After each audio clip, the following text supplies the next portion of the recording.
세계 최강국 미국이 지금 한국만을 간절히 부르고 있습니다.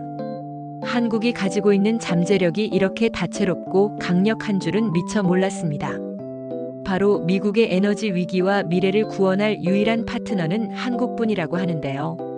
무슨 사연인지 들어보겠습니다. 사연 시작 전 구독과 좋아요를 꼭 부탁드릴게요. 앞으로도 여러분이 좋아할 만한 영상을 많이 만들겠습니다. 저는 에너지 분야 전문 기자 김민주입니다. 지난 1월 워싱턴 DC의 한 회의실에서 놀라운 일이 벌어졌습니다. 미국 에너지부 고위 당국자가 한국 정부 관계자들에게 이례적인 제안을 했다는 소식이 전해졌습니다. 우리는 한국의 도움이 절실합니다. 한국이 미국에 와서 원자력 발전소를 지어주세요. 이는 단순한 비즈니스 제안이 아니었습니다. 세계 최대 경제대국이자 기술 강국인 미국이 한국에게 손을 내민 것이었죠. 미국의 도널드 트럼프 대통령이 야심차게 발표한 원전 확대 계획. 2050년까지 현재 100기가와트인 원전 설비 용량을 400기가와트로 4배나 늘리겠다는 전례 없는 목표였습니다. 하지만 문제가 있었습니다. 미국에는 이 거대한 계획을 실현할 능력이 부족했던 것입니다. 그때 미국이 찾은 답이 바로 한국이었습니다. 한국의 탁월한 원전 건설 기술과 완벽한 공급망 시스템이 미국의 에너지 미래를 좌우할 열쇠가 된 것이죠. 이 순간부터 한국과 미국 사이에 역사적인 에너지 파트너십의 막이 오르기 시작했습니다. 미국이 한국에게 도움을 요청할 수밖에 없었던 이유를 알려면 46년 전으로 거슬러 올라가야 합니다. 1979년 3월 28일 펜실베이니아주 스리마일섬에서 일어난 원전 사고. 이 사건은 미국 원전 산업의 운명을 완전히 바꿔놓았습니다. 원전은 위험하다는 인식이 미국 전역에 퍼지면서 신규 원전 건설 인허가가 장기간 중단되었습니다. 그 결과는 참담했습니다. 한때 세계 원전 기술을 주도했던 미국의 공급망이 하나둘씩 무너져 내렸습니다. 건설 회사들은 원전 사업에서 손을 뗐고 숙련된 기술자들은 다른 분야로 떠났습니다. 현재 미국 원전 기업 웨스팅하우스의 상황을 보면 이 문제가 얼마나 심각한지 알 수 있습니다. 이들은 원전 설계 기술과 지식 재산권은 보유하고 있지만 실제로 원전을 건설할 수 있는 시공 능력은 완전히 잃어버렸습니다. 마치 반도체 설계만 하고 실제 제조는 하지 않는 팹리스 기업처럼 된 것이죠. 우리에게는 청사진은 있지만 그것을 현실로 만들 손이 없습니다. 이는 어느 미국 에너지 전문가가 한 말입니다. 미국이 직면한 딜레마를 정확히 표현한 것이었죠. 반면 미국이 원전에서 손을 뗀 사이 러시아와 중국은 전 세계 원전 시장을 장악해 나갔습니다. 특히 러시아의 로스아톰과 중국의 원전 기업들은 자체 공급망을 바탕으로 해외 진출을 적극적으로 추진했습니다. 그런데 놀랍게도 미국이 원전에서 멀어진 바로 그 시기에 한국은 정반대의 길을 걸었습니다. 한국은 1970년대부터 꾸준히 원전 기술을 발전시켜 왔습니다. 처음에는 외국 기술을 도입하는 수준이었지만 시간이 지나면서 독자적인 기술력을 갖추게 되었죠. 특히 한국수력원자력은 국내에서 25기의 원전을 성공적으로 운영하며 세계적인 기술력을 인정받았습니다. 더 중요한 것은 한국이 원전 건설의 전 과정을 아우르는 완벽한 공급망을 보유하고 있다는 점입니다. 설계부터 시공, 기자재 조달, 운영까지 모든 단계를 자체적으로 처리할 수 있는 나라는 전 세계에서 손에 꼽을 정도입니다. 한국의 원전 기술은 이제 세계 최고 수준입니다. 국제원자력기구의 한 전문가는 이렇게 평가했습니다. 실제로 한국은 아랍에미리트 바라카 원전 건설을 성공적으로 완료하며 국제 무대에서 그 실력을 입증했죠. 하지만 한국이 진정으로 주목받는 이유는 단순히 기술력 때문만이 아닙니다. 한국은 약속한 공기와 예산을 철저히 지키는 것으로 유명합니다.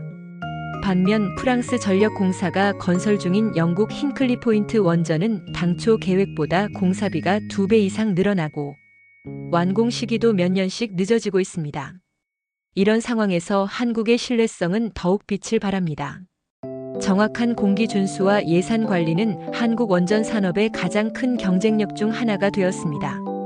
그래서 미국 에너지 당국자들의 눈에도 한국이 가장 이상적인 파트너로 비춰진 것입니다. 이런 배경 속에서 올해 1월 한국과 미국 원전 업계에 역사적인 전환점이 찾아왔습니다. 오랫동안 한국 수력 원자력과 미국 웨스팅하우스 사이에 가로막혀 있던 지식재산권 분쟁이 마침내 해결된 것입니다. 이 분쟁은 양사가 각자의 영역에서 경쟁하며 발생한 것이었습니다. 하지만 이제 갈등의 시대는 끝나고 협력의 새로운 장이 열렸습니다. 이제 우리는 경쟁자가 아닌 파트너입니다. 웨스팅하우스의 한 임원이 최근 인터뷰에서 한 말입니다. 실제로 양사는 합작회사 설립을 위한 본격적인 논의에 들어갔습니다. 이 합작은 단순한 사업 파트너십을 넘어선 의미를 갖습니다. 미국의 설계 기술과 한국의 건설 역량이 만나 팀 코리아 플러스 US라는 강력한 연합체가 탄생하는 것이죠. 한국수력원자력의 황주호 사장은 최근 국회에서 이런 의미심장한 발언을 했습니다. 유럽 시장에서 계속 힘을 쓸 것인가 아니면 미국 시장을 겨냥할 것인가 해서 미국 시장을 겨냥해야 한다는 결론을 얻었습니다. 이는 한국 원전 산업의 전략적 방향 전환을 의미하는 중요한 발언이었습니다. 현재 양사는 출자 규모와 비율, 구체적인 사업 대상 등을 놓고 세밀한 협의를 진행하고 있습니다. 아직 최종 합의에는 이르지 못했지만 양측 모두 이번 협력에 대한 강한 의지를 보이고 있습니다. 하지만 일부에서는 한국이 주도권을 잃을 수 있다는 우려의 목소리도 나오고 있습니다.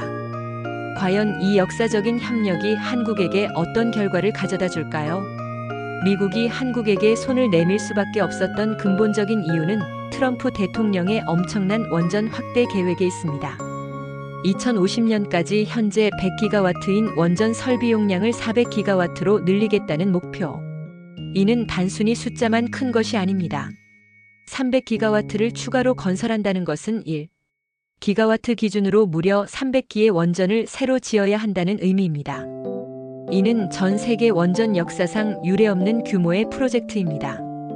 더욱 놀라운 것은 트럼프 행정부가 이 계획을 위해 원전 인허가 기간을 기존보다 대폭 단축했다는 점입니다. 18개월이라는 전례 없이 빠른 승인 기간을 제시한 것이죠. 당장 2030년까지 10기의 원전 착공이라는 단기 목표도 제시했습니다.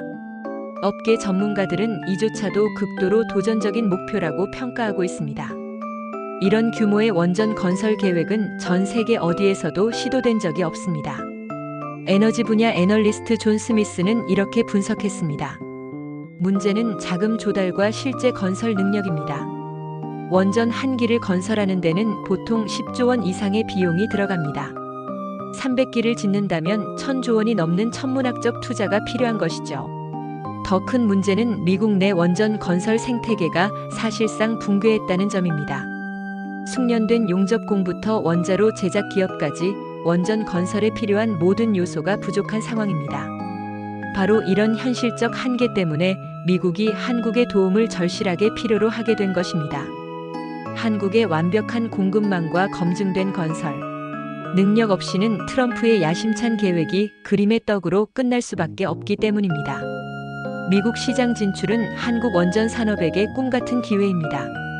한 업계 소식통은 이렇게 말했습니다. 미국은 단가도 가장 높고 제3국 수출을 위해 승인을 얻을 필요도 없어 진출하기만 하면 우리 원전 산업의 드림 솔루션입니다. 실제로 미국 원전 시장의 매력은 상상을 초월합니다. 높은 수익성은 물론이고 복잡한 수출 승인 절차 없이도 사업을 진행할 수 있다는 점이 큰 장점입니다. 또 다른 전문가는 더욱 흥미로운 관점을 제시했습니다. 미국 시장이 열리기만 한다면 프랑스 전력공사와 싸워가며 유럽에 갈 이유조차 없게 됩니다.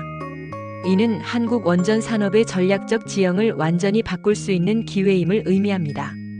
미국의 상황은 한국의 조선 산업과 놀랄 만큼 유사합니다. 미국이 자국 조선업 부활을 위해 한국의 도움을 요청한 마스가 프로젝트처럼 원전 분야에서도 비슷한 협력 구조가 만들어지고 있는 것입니다. 하지만 기회만큼이나 위험도 크다는 점을 간과해서는 안 됩니다. 일부 전문가들은 한국이 주도권을 잃을 수 있다는 우려를 표명하고 있습니다. 과거 한국이 경험했던 불공정한 기술 협력의 악몽이 되풀이될 수 있다는 것이죠. 한 에너지 공기업 관계자는 신중한 입장을 보였습니다. 거대 시장 진출 기회를 기대할 수 있지만 지분 비율 등에서 불리한 조건을 받을 수도 있다는 우려가 있어 지켜보고 있습니다. 실제로 현재 한수원과 웨스팅하우스 사이에는 사업, 주도권을 비롯한 여러 세부 사항에서 견해차가 존재한다고 알려져 있습니다. 과연 한국이 이 역사적 기회를 어떻게 활용할 것인가가 관건입니다. 모든 관심이 오는 25일로 집중되고 있습니다. 바로 이재명 대통령과 트럼프 대통령 간의 정상회담이 열리는 날입니다. 이번 정상회담에서 원전 협력이 핵심 의제로 다뤄질 가능성이 높아지고 있습니다. 특히 양국이 관세 협상 과정에서 합의한 2천억 달러 규모의 한국 투자 패키지에 원전 분야가 포함되어 있다는 점이 주목받고 있습니다. 한국 정부 관계자들의 움직임도 심상치 않습니다. 황주호 한수원 사장이 대통령 방미에 앞서 23일 출국을 예정하고 있다는 소식이 전해졌습니다. 업계에서는 이를 정부 간 원전 협력 논의와 연관지어 해석하고 있습니다. 비록 웨스팅하우스 고위 관계자와의 만남이 확정되지는 않았지만 중요한 시점에서의 방미라는 점에서 의미가 깊습니다. 산업통상자원부의 한 관계자는 조심스러운 입장을 보였습니다. 한수원과 웨스팅하우스 사이 논의는 기업 간 논의로 정상회담에서 구체적 합의로 이어질 만한 내용이 마련된 것은 아닙니다. 하지만 동시에 이런 의미심장한 발언도 덧붙였습니다. 미국 측의 관심사에 따라 제기될 수 있는 여러 논의 주제가 있어 대비하고 있는 것은 사실입니다. 이는 한국 정부가 이번 정상회담에서 원전 협력에 대한 깊이 있는 논의를 준비하고 있음을 시사하는 것으로 해석됩니다. 반도체, 2차 전지, 조선 등 전력 산업 협력 논의 과정에서 자연스럽게 원전 협력이 구체화될 가능성이 높아 보입니다. 이번 정상회담이 한미 원전 동맹의 출발점이 될 수 있을지 전 세계가 주목하고 있습니다. 지금 우리가 목격하고 있는 것은 단순한 기업 간 협력을 넘어선 역사적 변화입니다. 한국이 세계 에너지 판도를 바꿀 새로운 강자로 부상하고 있는 것입니다. 반세기 전 스리마일섬 사고로 원전에서 손을 뗀 미국이 다시 한국에게 도움을 요청하는 이 상황은 그 자체로 극적인 역전입니다. 한국의 원전 기술이 세계 최고 수준에 도달했다는 것을 보여주는 상징적 사건이기도 합니다. 기술 수입국에서 기술 수출국으로 이제는 기술 강국 미국의 파트너가 된 것입니다. 하지만 이 기회를 제대로 활용하기 위해서는 신중한 전략이 필요합니다. 과거 불공정한 기술 협력의 경험을 반면교사로 삼아 이번에는 진정한 동등한 파트너십을 구축해야 합니다. 미국 시장 진출이 성공한다면 그 파급 효과는 엄청날 것입니다. 한국의 원전 관련 기업들에게는 전례 없는 성장 기회가 될 것이고 국가적으로는 에너지 안보와 기술 주권을 한층 강화하는 계기가 될 것입니다. 더 나아가 한국이 글로벌 원전 시장에서 확고한 위치를 점하게 된다면 러시아와 중국이 주도해온 기존 질서에 새로운 균형점을 제공할 수 있을 것입니다. 앞으로 몇 달이 한국 원전 산업의 미래를 결정짓는 중요한 시기가 될 것 같습니다. 한수원과 웨스팅하우스의 합작 협상 그리고 정상회담에서의 논의 결과가 한국을 새로운 에너지 강국으로 이끌 수 있을지 지켜봐야겠습니다. 세계가 주목하는 가운데 한국이 써내려가고 있는 새로운 에너지 역사의 첫 페이지. 그 결말이 과연 어떻게 될지 함께 지켜보시죠. 오늘은 여기까지입니다. 다음에 더 좋은 소식 가지고 오겠습니다. 시청해주셔서 감사합니다.